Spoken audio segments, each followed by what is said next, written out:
Bago tayo magsimula sa kwentong ito, huwag kalimutang mag-subscribe sa Kuya Ken Takutan at i-click ang bell icon para lagi kang updated sa mga bagong kwentong nakakakilabot na i-upload namin.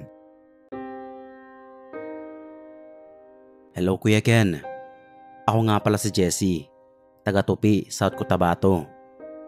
Bata pa lang ako, alam kong hindi na normal ang paningin ko. Sa aming magkakapatid, ako lang ang may third eye. Hindi ko naman ito pinili, hindi ko hiniling, pero parang ipinasa sa akin ng kung sinong mas nakakaalam ng mundo kaysa sa atin. May mga bagay akong nakikita na hindi nakikita na ordinaryong tao. Minsan, naiinggit ako sa kapatid ko. Ang gaan ng mundo nila. Ako, parang may dagdag na bigat na hindi ko maibaba kahit gusto ko. Lumaki kami sa lumang bahay sa probinsya. Kahoy, makaluma. May mga tunog na creak ang mga sahig. Sa umaga okay lang, pero paggabi, para kang may kausap na hindi mo nakikita. May mga kwartong hindi mo gugustuhin pasukin kapag madilim na, lalo na sa sala at banyo. Para bang may sariling kaluluwa yung dalawang lugar na yun. Isang araw, pag uwi ko galing eskwela, ramdam ko agad yung pagbabago ng hangin. Yung tipong pagpasok mo pa lang sa pinto, gusto mo nang lumingon kung may sumusunod. Hindi ko na rin pinansin kasi sanay na ako sa weird na enerhiya sa bahay namin. Pero nung araw na iyon, iba. Pagbaling ko sa sala, doon ko siya nakita. Itim na figura. Nakaupo sa lumang upuan ng tatay ko. Hindi ko ma-describe kung tao siya, pero parang tao ang galaw. Walang muka, walang detalye, pero napaka-solid at ang mas nakakatakot, may hawak siyang sanggol, itim din, walang muka, parang isang nilalang na hindi pa nabubuo ng tama. Parang nabuhusan ako ng malamig na tubig. Alam ko na agad na hindi siya basta multo. Iba ang presensya niya, parang may bigat na kwento. Parang nagdadala siya ng lungkot na hindi sa kanya lang, kundi sa mismong lugar na kinatatayuan niya. Sumigaw ako, "Ma! May tao sa sala! May baby siya!" Si Mama nagulat sa kilos ko.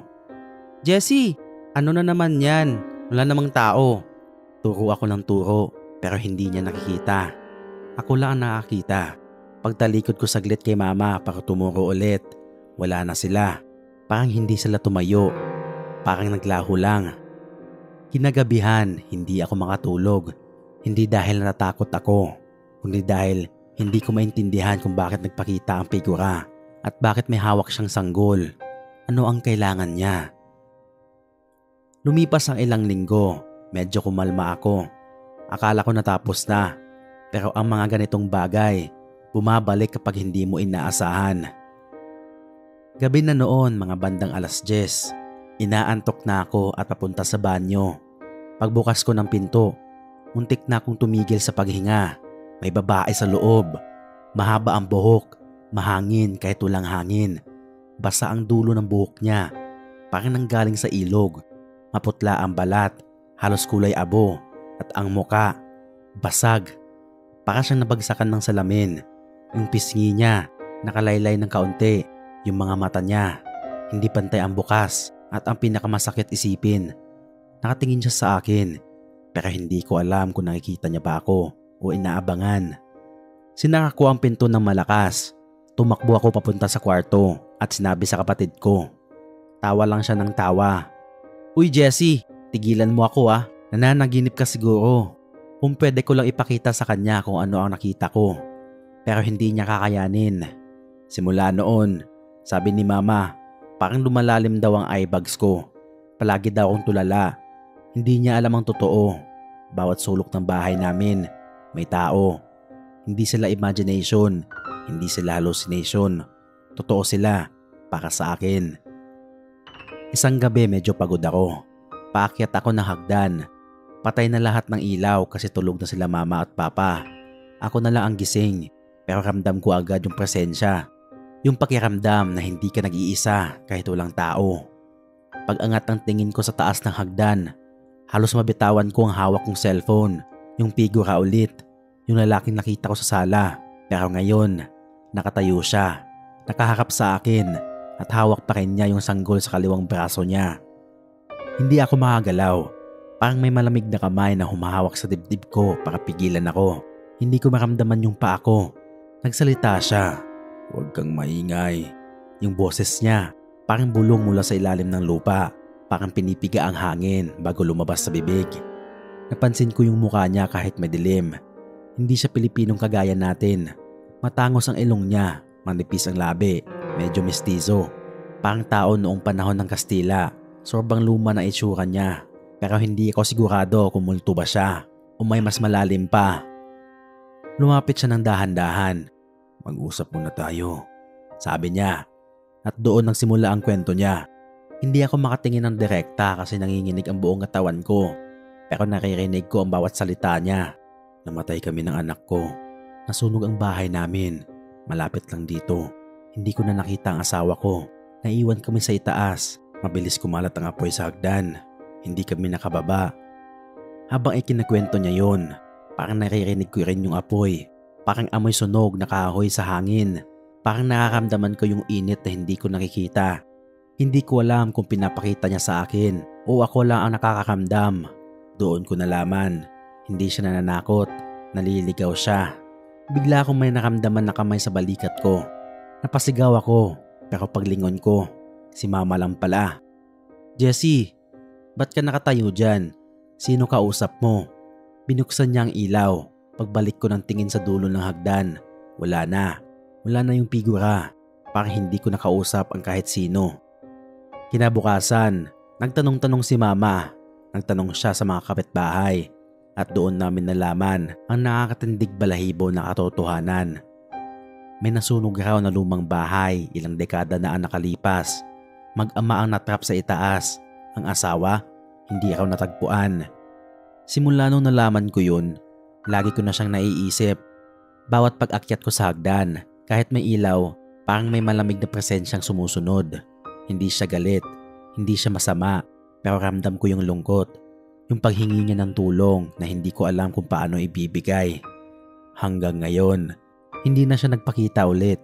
Pero tuwing papatayin ko ng ilaw at nababalot ng dilim, naririnig ko pa rin sa tenga ko yung boses na pinakamalamig na narinig ko sa buong buhay ko.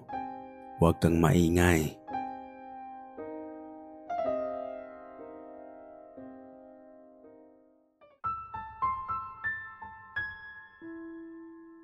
Hello Kuya Ken. Ako nga pala si Satur. Ito ang kwento ko. Isang alaala na kahit gustuhin ko mang kalimutan ay hindi ko magawa. Kwento ito ng pamilya ko. Nang bigla ang pagdadalamhati at ng isang presensyang hindi namin inaasahang babalik. Noong ako ay 11 taong gulang pa lamang, sa probinsya kami ng Quezon nakatira.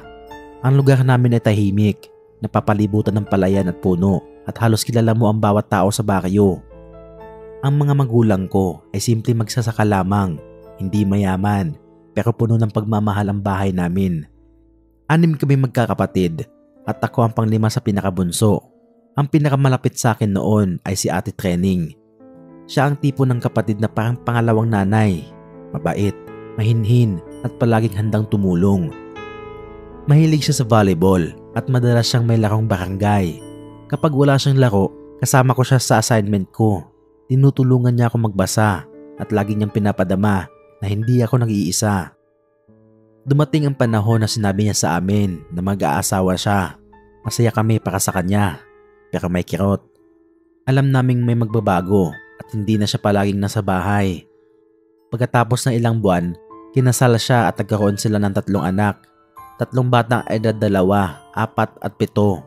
Masayahin, malilikot at parang 3 maliliit na bersyon ni ate. Pero isang umaga, isang pangyayari ang tuluyang nagbago ng lahat. Maaga silang umalis papuntang bayan sakay ng tricycle. Si ate, ang asawa niya at yung 3 bata. Normal lang sana ang lahat. Maikli ang biyahe, walang dapat ipag-alala. Pero habang lumalalim ang hapon at hindi sila umuuwi, nagsimula akong kabahan. At nang biglang kumatok ang isang taga-baryo, halos hindi ko makuha ang lakas ng loob ko para buksan ang pinto.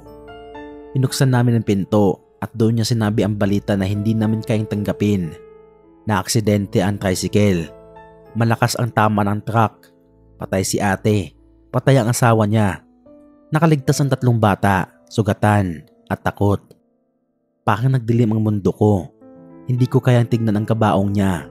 Hindi ko kayang isipin na ang ate kong dati nag-aalaga sa amin ay wala na.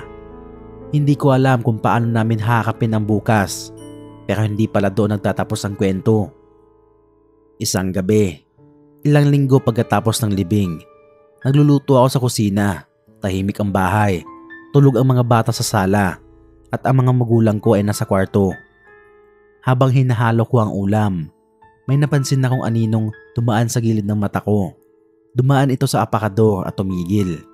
Dahan-dahan akong sumilip mula sa likod ng kortina at doon ko siya nakita. Nakatayo, tahimik, mahaba ang buhok. Pamilyar ang porma ng katawan. Hindi ako pwedeng magkamali. Si Ate Training iyon. Nanigas ang buong katawan ko. Para akong nalunod sa takot. Gusto kong tumakbo pero hindi gumagalaw ang paa ko. Kinuha niya ang kumot sa apakador at lumapit sa mga anak niyang natutulog sa sahig at isa-isa niya itong kinumutan. Dahan-dahan, maingat, parang buhay pa siya. Pagkatapos, naupo siya sa harap ng TV at binuksan ito. Umiilaw ang screen pero wala akong naririnig. Walang tunog, walang kahit static, tahimik pero bukas. Nanonood siya pero parang siya lang may naririnig. Pagkatapos ng ilang minuto, tumayo siya, naglakad papunta sa hagdan at umakyat papunta sa ikalawang palapag. Sinundan ko siya ng tingin pero sa gitna ng hagdan, bigla siya naglaho, parang usok, parang hindi totoo. Pero alam kong nakita ko siya. Kinabukasan, bandang 4:00 ng hapon, lumabas ako para mag-igib ng tubig. Paglingon ko, may nakaupo sa malaking bato malapit sa bahay. Si ate, tahimik, nakatitig sa direksyon ng bahay, sa direksyon kung saan natutulog ang 3 bata. Gusto ko siyang lapitan, gusto kong tanungin kung bakit siya bumabalik, pero may pumigil sa akin. Parang hindi ko dapat siya gambalain, kaya tumayo lang ako at pinanood siya. Hanggang sa dahan-dahan siya naglaho sa hangin. Iniisip ko noon na baka pagod la ako, baka guni-guni ko lang dahil sa lungkot. Pero nagbago yun ng isang gabi. Nakita rin siya ng nanay at tatay ko. Naglalaro ang 3 bata sa sala nang bigla silang tumigil, nakatingin sa isang sulok. Nang sundan ng tatay ko ang tingin nila. May aninong babae roon, hindi gumagalaw, hindi nagsasalita, pero malinaw na malinaw ang anyo, pamilyar. Parang nagmamasid lang sa mga anak niya. Si ate iyon. At doon namin naintindihan, hindi siya umalis, hindi niya kayang bitawan ang mundo. At higit sa lahat, hindi niya kayang iwan ang 3 anak niya. Sa probinsya namin, laging sinasabi ng matatanda, kapag may iniwang mahal ang patay, babalik at babalik yan. Hindi para manakot, hindi para manggulo, kundi dahil hindi pa sila kayang iwanan. Si ate, iniwan ang 3 batang hindi pa marunong maintindihan ang salitang wala na si mama. Iniwan ang mundong hindi niya sinasadya pang iwanan. Kaya siguro gabi-gabi bumabalik siya. Hindi bilang multong masama, kundi bilang inang hindi pa kayang lumayo. Lumipas ang maraming taon. Lumaki kaming lahat. Pero kahit ilang dekada ang lumipas, hindi pa rin nawawala sa isipan ko. Ang gabi nakita ko siya sa kusina, ang pag-upo niya sa bato at kung paano niya kinumutan ang mga anak niya kahit wala na siyang katawan. Hanggang ngayon, hindi ko alam kung natahimik na ba ang kaluluwa ng ate ko. Pero sana, saan man siya ngayon, payapa na siya.